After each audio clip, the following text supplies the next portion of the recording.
కందిపప్పు టమాటాలతో కొంచెం డిఫరెంట్గా చేస్తే పప్పు ఎంత టేస్టీగా వస్తుందో ఇప్పుడు చూద్దాం. పప్పుని వాష్ చేశాక మనం ఎంత క్వాంటిటీ అయితే పప్పు తీసుకున్నామో దానికి డబుల్ వాటర్ వేసుకోవాలి. నెక్స్ట్ కట్ చేసి పెట్టుకున్న టొమాటోస్ వేసుకోవాలి. ఇలా కుక్కర్లో కుక్ చేసుకోవాలి.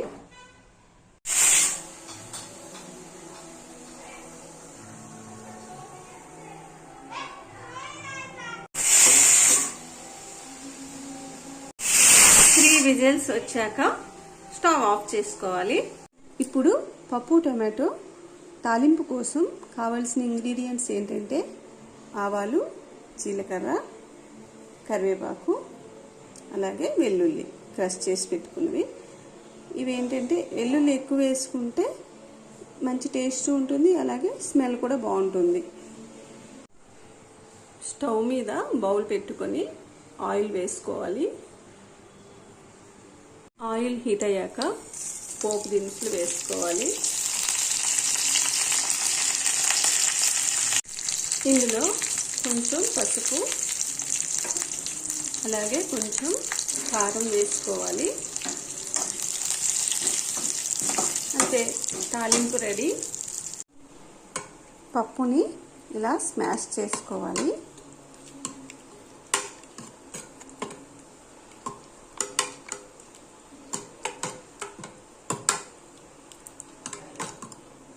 అంతే, తాలింపులో పప్పుని ఇలా వంపేసుకుంటే పప్పు టమాటా రెడీ. మనకి కావలసినంత సాల్ట్ని యాడ్ చేసుకోవాలి. వేడి వేడి పప్పు అన్నంలోకి కానీ రోటీలోకి కానీ చాలా బాగుంటుంది. నచ్చితే please like, share, subscribe. Carrot egg rice కావాల్సిన ఇంగ్రీడియంట్స్: క్యారెట్స్, ఎగ్స్, ఆనియన్స్, కరివేపాకు. స్టవ్ పైన ప్యాన్ పెట్టుకుని ఆయిల్ వేసుకోవాలి. ఆవాలు, జీలకర్ర,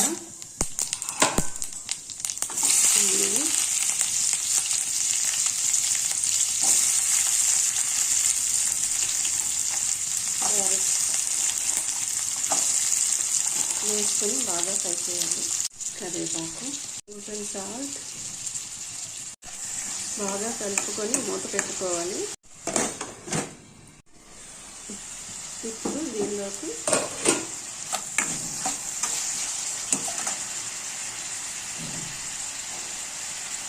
కొంచెం పసుపు, కొంచెం కారం వేసుకున్నాను. మీకు కావాలంటే స్పైసీగా కావాలంటే చిల్లీస్ వేసుకోవచ్చు. కలుపుకోవాలి.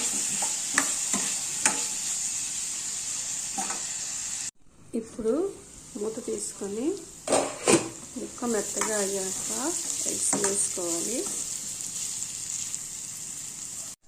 ఎగ్స్ వేసాక బాగా కలుపుకోవాలి.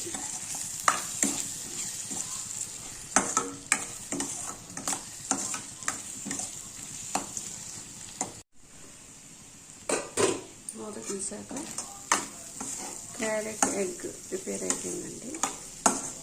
దీనిలోకి రైస్ వేసుకోవాలి.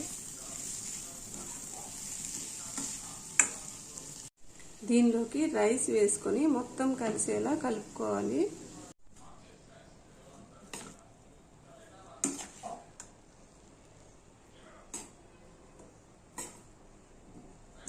ప్రోటీన్స్ అత్యధికంగా ఉండే పోషకాల నిధి అయిన కాబూలీ చనా యొక్క రెసిపీ కోసం ముందుగా నైట్ నానబెట్టుకోవాలి. 8 hours కాబూలీ చనా.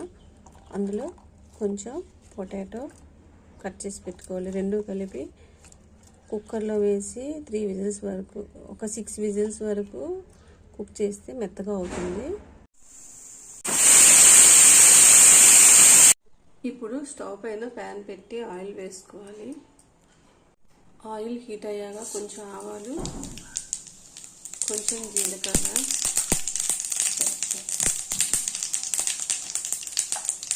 ఆనియన్స్, కరివేపాకు. ఆనియన్స్ ఫ్రై అయ్యాక అల్లం వెల్లుల్లి పేస్ట్ వేసుకోవాలి. ఇప్పుడు టమాటాస్ వేసుకోవాలి.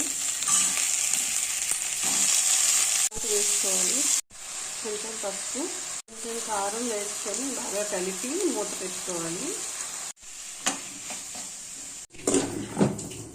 మూత తీసాక ఇలా కుక్ అయింది మొత్తం. ఇప్పుడు దీనిలోకి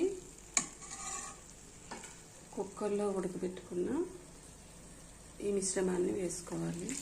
కాబూలీ చనా అండ్ పొటాటో.